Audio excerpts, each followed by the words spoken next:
Call this meeting to order. Stand for the Pledge of Allegiance.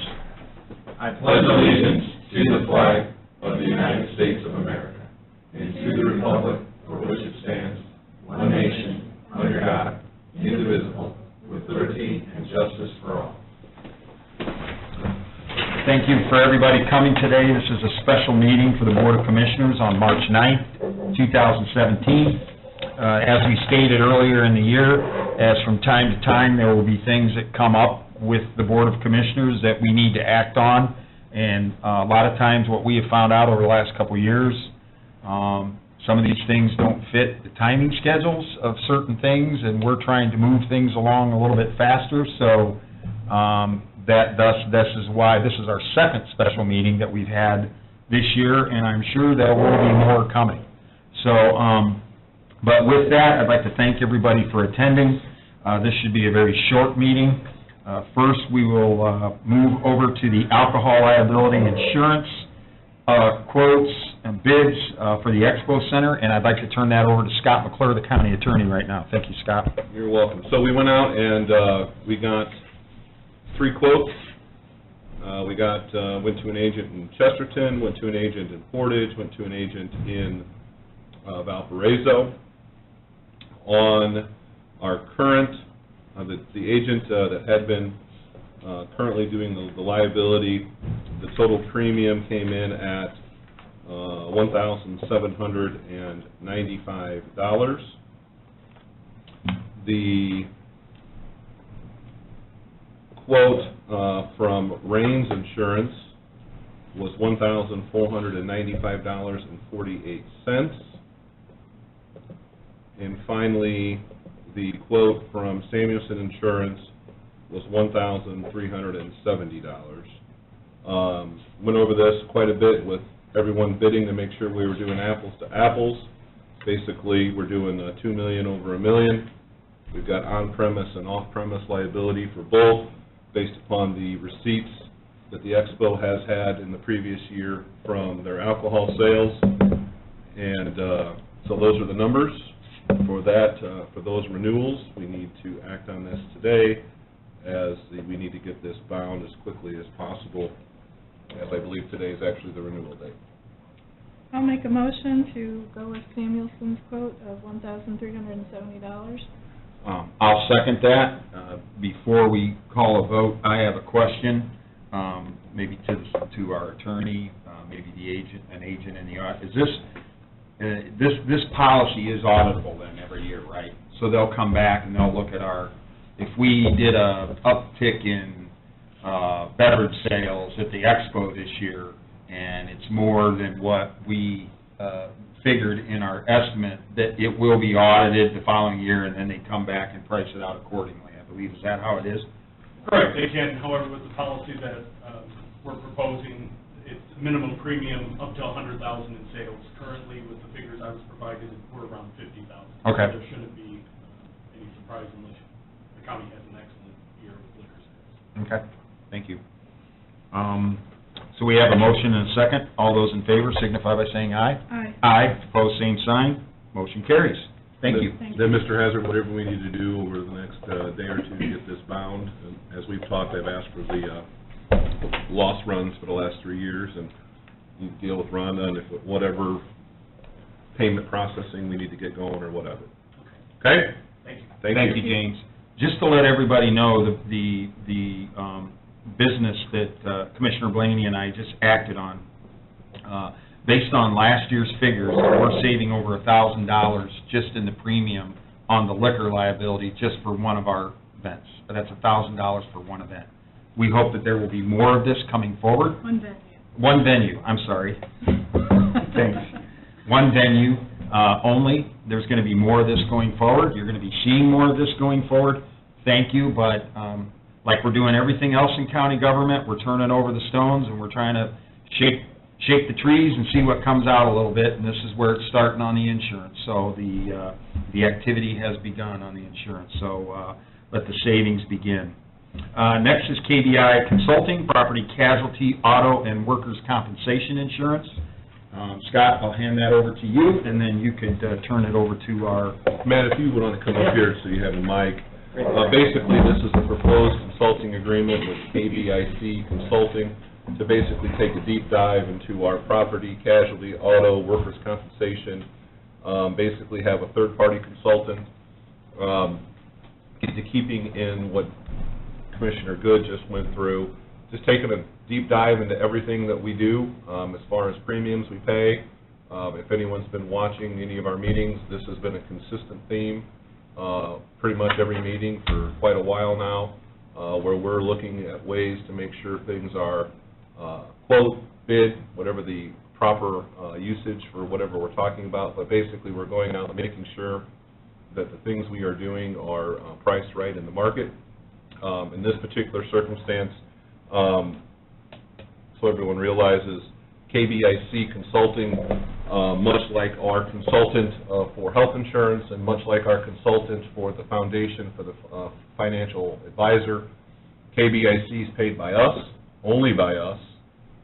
They are only beholden to us. They don't sell insurance. They are not pursuant to their consulting agreement. They are not going to make any more or less depending on who they recommend, and therefore that was one of the driving reasons for the recommendation to have them on the agenda. Also, just to be able to take a dive at it and have somebody that's in the industry, that's been in the industry, that their people have sold insurance in the past. They're not selling it now, but they're doing this. To be able to take a look and be able to have somebody that we have the type of relationship that we would have as far as they're only making money off of us. And I say that in a good way. To be able to rely upon the advice and guidance that we're getting and to be able to take a good comprehensive look at everything. So with that, Mr. Heffernan. Scott, you might want to also, for the record, give everybody sort of an idea on the timing that we're working with, since Sure. this is already, we had to bind this, right, at the end of last year because the renewal was up at the first of the year during an election year, transition year. So the insurance, all this that we're talking about was bound at the beginning of this year. This now gives us this entire, until our renewals are up next year, this gives us some time to be able to really get into this and tear it apart, look at it, see what we have, and then try to reconstruct it back. So just wanted to let everybody know where the health insurance is a different time frame than what we're dealing with. This is different as well, so we're trying, and that's one of the other things we're looking at is trying to mirror up renewal dates with some of our other insurance, so it's not this on and off again type of stuff that we can look at it once a year at a certain period of time and address it all. So the property and casualty and auto was bound at the beginning of the year, and we're currently in those contracts. Right. And they're going to take a look at those and see. It gives them time to be able to digest and review. And we obviously have a lot of fixed assets. We have a lot of autos. We have, this is not something that's going to take a couple hours in an afternoon to go through. The only one that is coming up for renewal is the workers' compensation. I believe that is a 4/10 renewal date. They will be working on that, and I believe the contract proposal would have them going through the review and RFP of the workers' compensation for us to be dealing with here in a short turnaround time. So that one will be coming back up quickly. The property, casualty, and auto that what Commissioner Good went through is true and gives us some time. We're currently under contracts and premiums through the end of this year, but we'll be waiting to hear what KBIC has to say about what we have now and what we should be doing. And I also want to say that, for the record, that because KBIC, they're coming out of Indianapolis,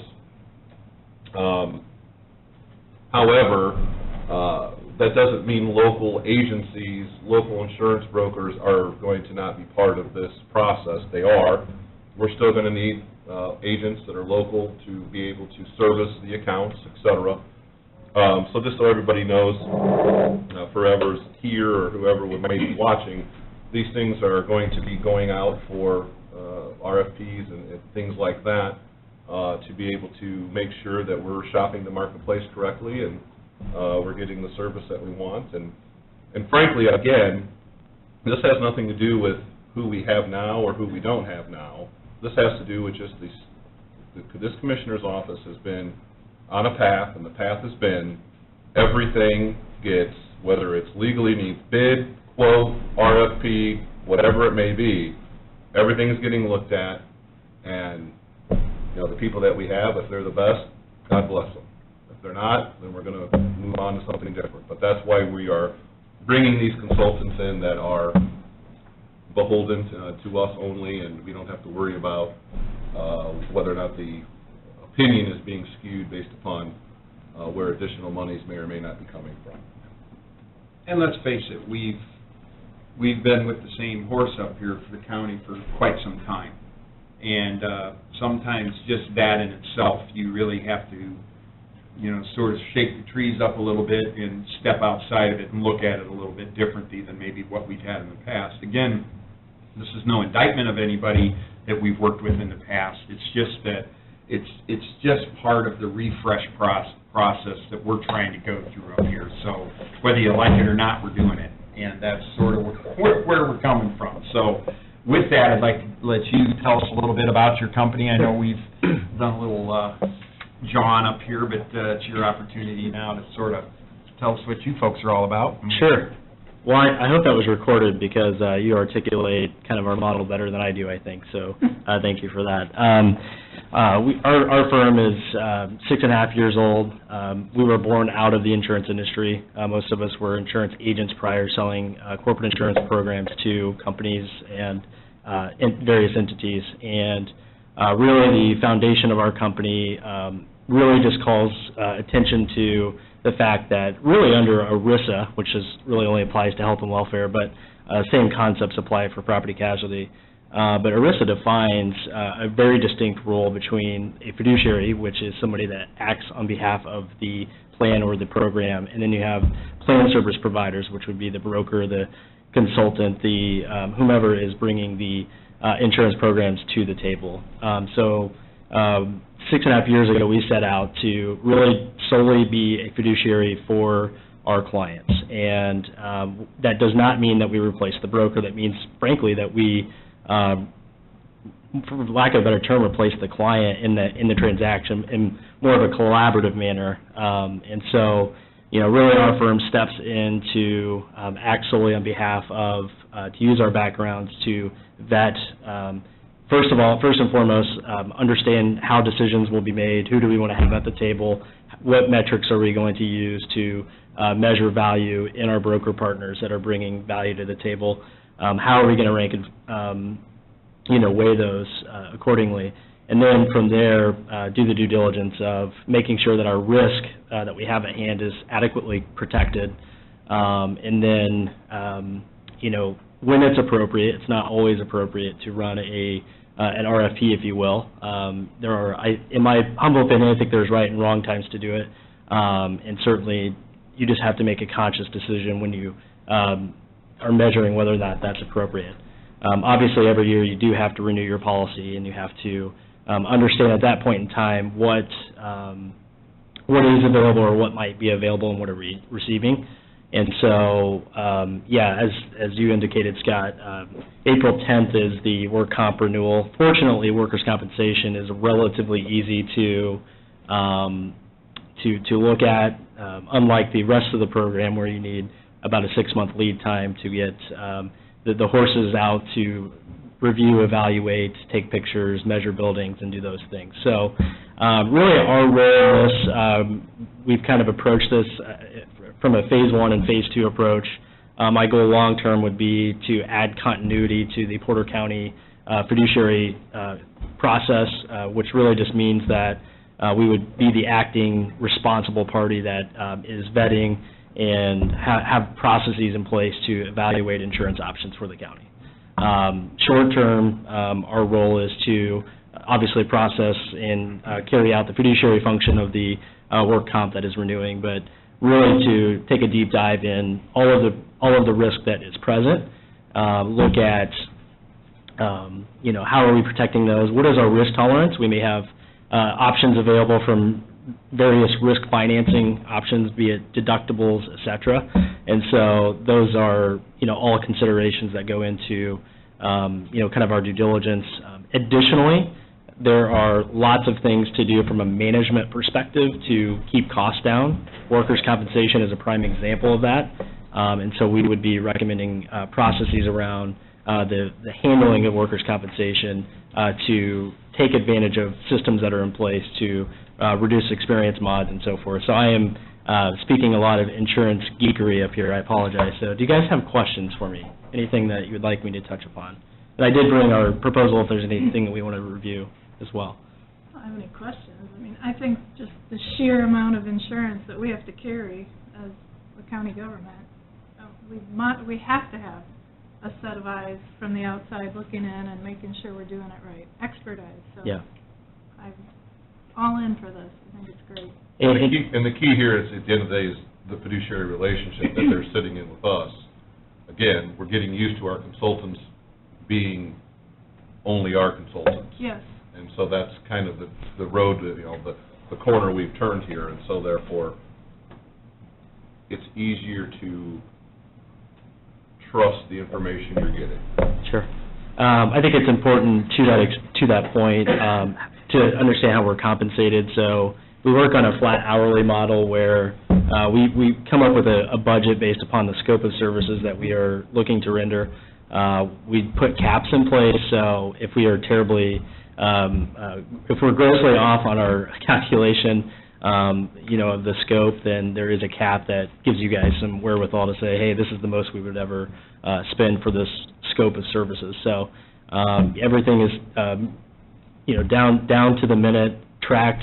We have an electronic tracking system that we would furnish detailed record of what work we're working on, who's doing it from our team. We have 6 associates on our staff, and we have different hourly rates depending on who's involved. So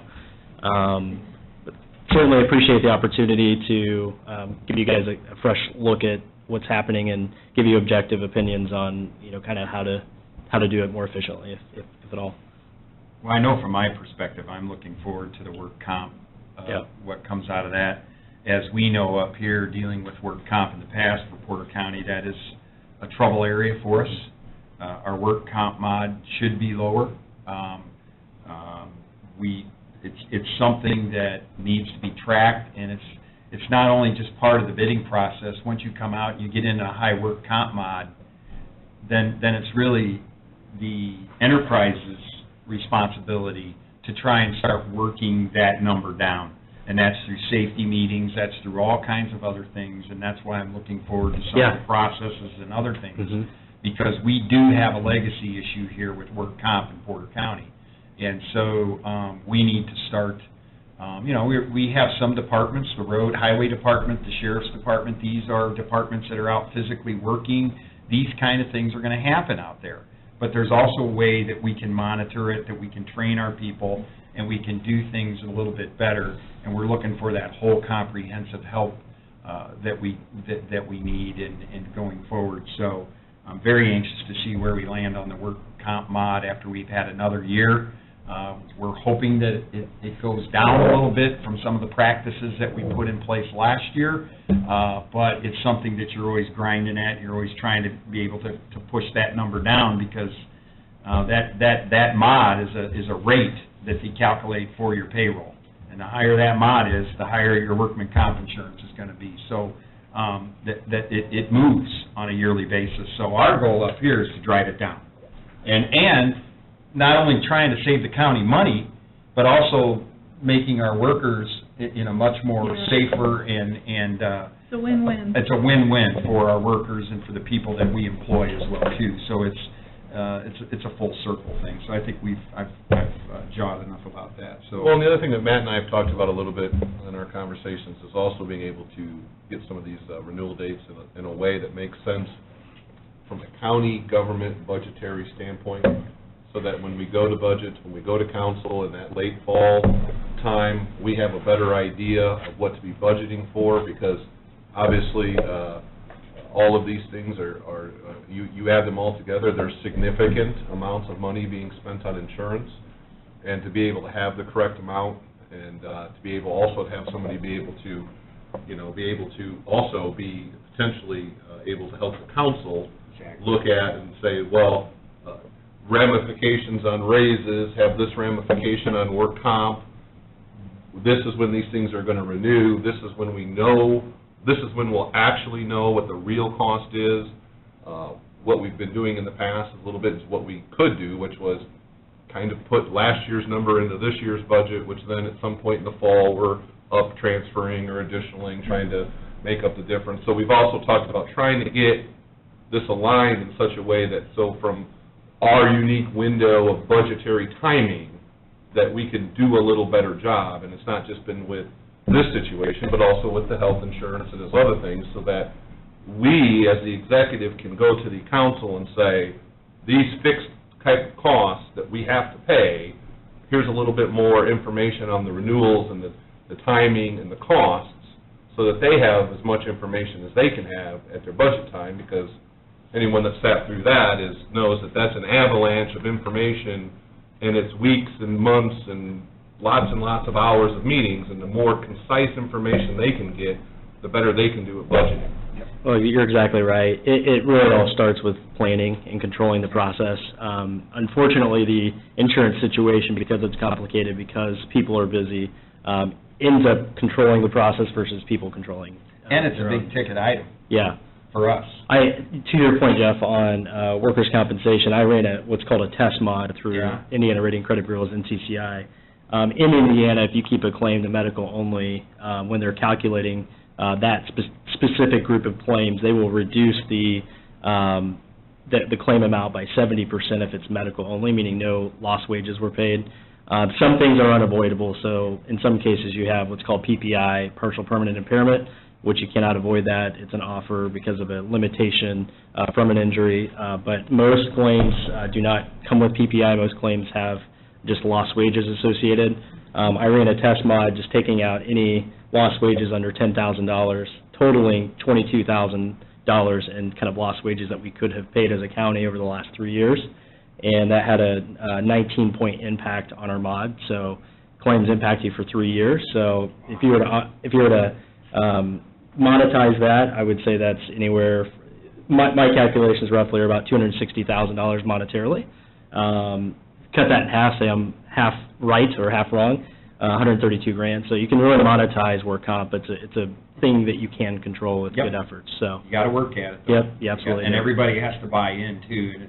We as a executive body here can put all these things together, work with our HR department, work with our other departments to implement this, but then we have to have the buy-in from all the different departments too. So that's why insurance is always sort of a tough thing up here. We sort of drive the bus, but a lot of our results have a lot to do with all the other different departments. Some we have control over, some we don't have control over, and that's the type of thing that we need. Communication, I think, communication and awareness should be able to get everybody on the same page, and I think that's one of the things that we're also looking for you to help us with too, is how do we come up with those programs and those pieces of communication that we can implement to our people and go out and let them know that this is something that's serious and that we actively need to do. Sure. So, yep.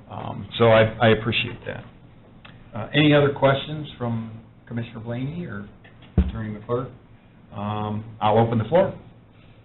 I'll make a motion to approve the contract with KBIC Consulting. I will second that. We have a motion and a second. Any other comments or suggestions? Quotes? All that. With all that, all those in favor signify by saying aye. Aye. Opposed, same sign. Motion carries. Thank you. All right, thanks, Look guys. forward to hearing back from you. All right, likewise. And Matt, you've already had a brief introduction with Tony. Yes. That's your contact in the auditor's office, whatever information you need, myself, and then Rhonda's the administrative assistant, so whatever paperwork, numbers, information should be coming from one of us three. Okay, great. Okay? So we'll be around afterwards. Yep. Yep. Thank you. Next on the agenda, we would like to publicly schedule our next RDC meeting. Our RDC is the Redevelopment Corporation of Porter County. This board has sort of been newly constituted here recently with some new appointments by the Commissioner's Office.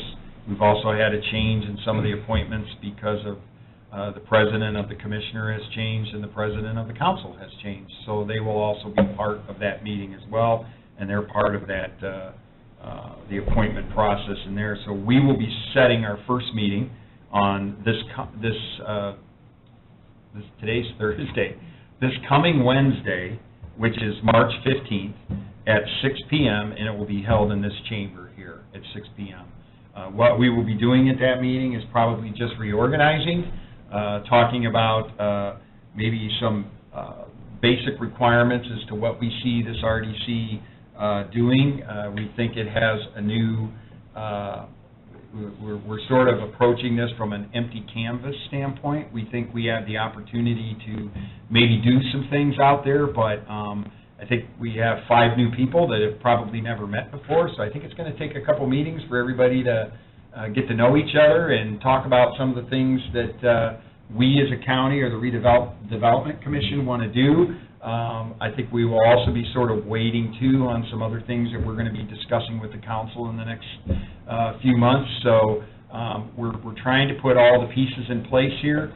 Again, whether a big major projects move forward or not, the Redevelopment Commission has its own budget, and we're going to be looking for ways to sort of do some things and energize this commission, and we look forward to that.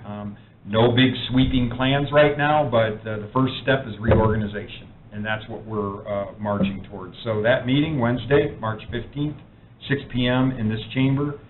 All appointments have been notified, and we'll be meeting on that day. Next on the schedule, a request from NIPSCO to obtain temporary easement to replace a 22-inch gas main with a 24-inch gas main. We have the representatives here. Please come forward. What would you like us to? Come on right up here in the chairs and the seats here.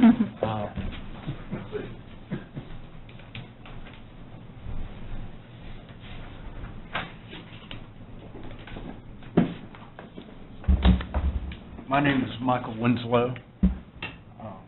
Lauren. This is Lauren Zilke. She's project manager. Has been in most of the meetings, so I will let her take it away. NIPSCO is in the process of building a 24-inch natural gas pipeline. We are currently in construction of Phase 2. We come here to you today for an easement request on Phase 3. The easement is a temporary easement that would be used for construction workspace. And I think you have the exhibits in front of you. Is that correct? We do. Okay, great. So this would be a temporary area. They would be doing an HDD horizontal directional drill in that area. So this area is needed to allow for sufficient space. After the construction, the easement would be released. So we're coming here today to ask for your approval of that easement location. That's just, okay. Sorry, we had this document that was handed to us earlier, that temporary easement, but had the word temporary crossed out, so we were like... No.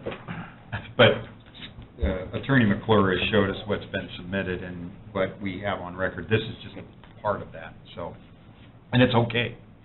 We're okay on that, so. Okay. And the pictures that I brought are from Highway 12, looking south across the Ansley addition.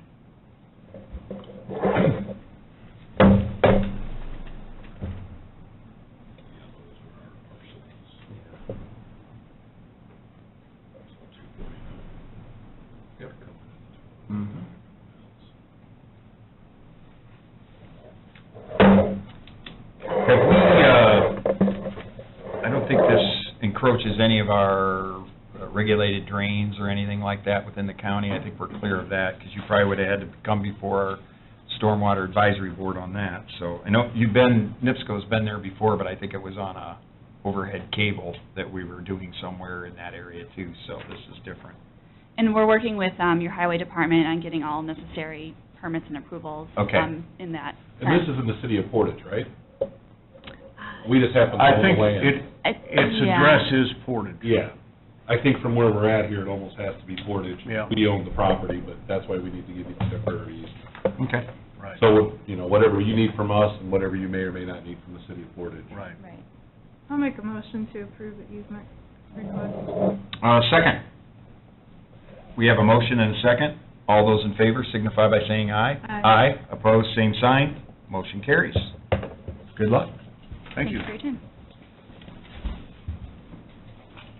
time. With that, do we have any other matters that need to come before the board? With that, this meeting is in recess.